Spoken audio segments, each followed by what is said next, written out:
Huh. People who know BDO. Car formation. Only Hertz gives you a car formation. Hey, this is Challenger. I'll be waiting for you in stall 5. It confirms your reservation and the location your car is in the moment you land. It's just another way you'll be traveling at the speed of Hertz.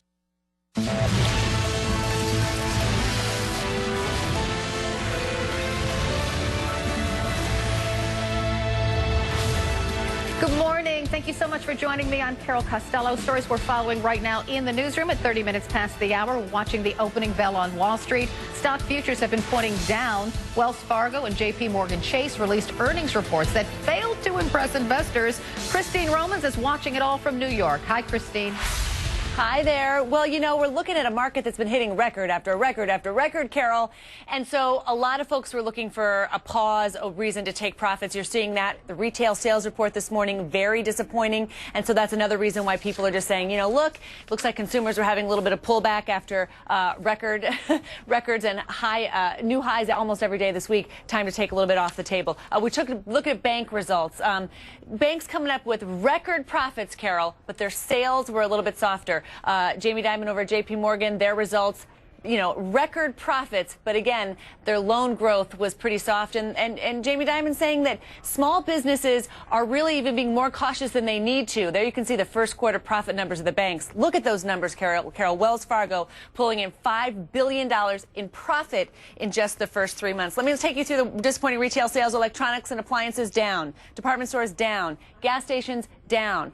Consumers spending a little bit less in the month for whatever reason, and that's something that's got people thinking that maybe the end of the first quarter not as strong as they had hoped, and you've got investors taking some profit. But Carol, let me be very clear. 14,825 on the Dow Jones Industrial Average. You're up 10% this year in your stock portfolio. A lot of people keep saying, you know, look, I mean, stocks have been doing well. People have been plowing money into them. It's not a surprise to see a little bit of a pullback on a Friday morning, and who knows how it'll close. Yeah, you're right. Christine Romans, thanks so much.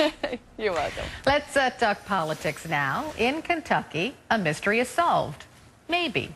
In case you've forgotten, the staff of Senator Mitch McConnell were caught on tape discussing how to take down potential rival actress Ashley Judd, in part by attacking her mental health. Now, those tapes were leaked and outrage soon followed. But now there's a new firestorm after one state Democratic official claimed a liberal group called Progressive Kentucky is responsible for this secret tape. They were there for whatever reason, whether or not somebody from McConnell's campaign tipped them off or what, I don't know. But they were there. They overheard this salacious conversation and decided to record it. Joining me now, CNN contributor and Democratic strategist Maria Cardona and Politic 365 chief political correspondent and Hiram College political science professor Jason Johnson. Welcome to you both. Good morning, Carol. Good morning. Good morning. So what he was talking about, the location of this, supposedly this liberal group was in the hallway of McConnell's re-election campaign headquarters, and they were listening through the door, and they had a recording device, and they recorded it through the door. It's very convoluted, and we don't know exactly what happened, but that's how things stand right now. As you know, Mitch McConnell says this is a Watergate-style bugging. How would you characterize this, Jason? This is like Matthew Broderick and Tracy Flick in election. This is so incompetent. I don't see how it raises to the level of political controversy. I mean, Progress Kentucky is known as a joke in the state. They raised $1,000 as a super PAC. I mean, I certainly think that somebody should get prosecuted, maybe a misdemeanor, but these people are no political geniuses. This isn't something that's going to hurt Mitch McConnell. It just makes the liberals in the state look really incompetent. Well, what was recorded and released, selectively perhaps, if I were Mitch McConnell, I wouldn't be happy about that, Maria.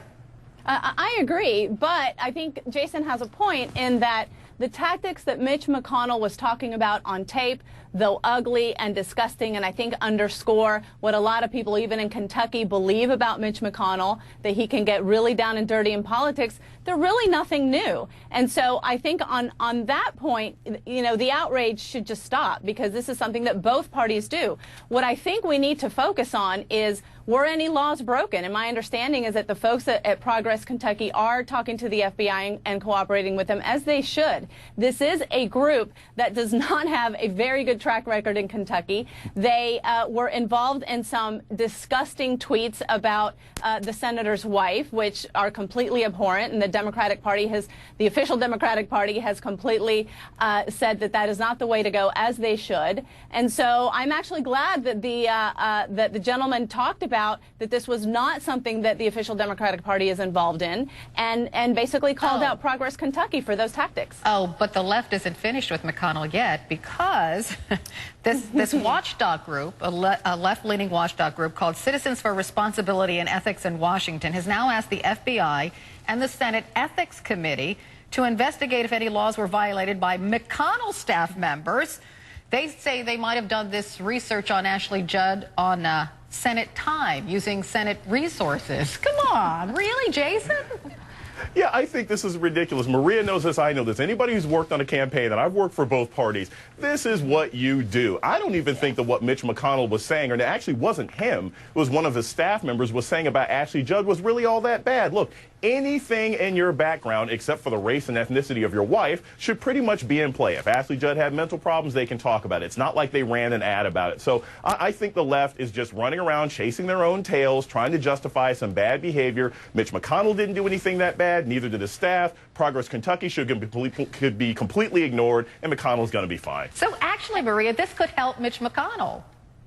Well, yes, and this is why I think that the progressive left in Kentucky is missing the boat, because there is plenty to run on from a substantive standpoint, from an issue standpoint, against Mitch McConnell. He is vulnerable. He has a 36% approval rating in Kentucky. So what the liberals are giving Mitch McConnell is a place to talk about issues that he doesn't want to talk about because he knows he's vulnerable. Let's focus on the issues. Let's focus on how he is not very well liked in Kentucky. Let's focus on how what he's really afraid of is somebody challenging him from the right, from the Tea Party. The Tea Party hates him in Kentucky. Again, another vulnerability for him. All right. Well, I'm sure this will continue in the days and weeks to come. Maria Cardona, Jason Johnson, many thanks to you. Thanks so much. Thank you. Nearly 4 months after the tragic shootings at Sandy Hook Elementary, Fox's TV show Glee airs an episode about a school shooting. Newtown residents are not happy. We'll talk about that.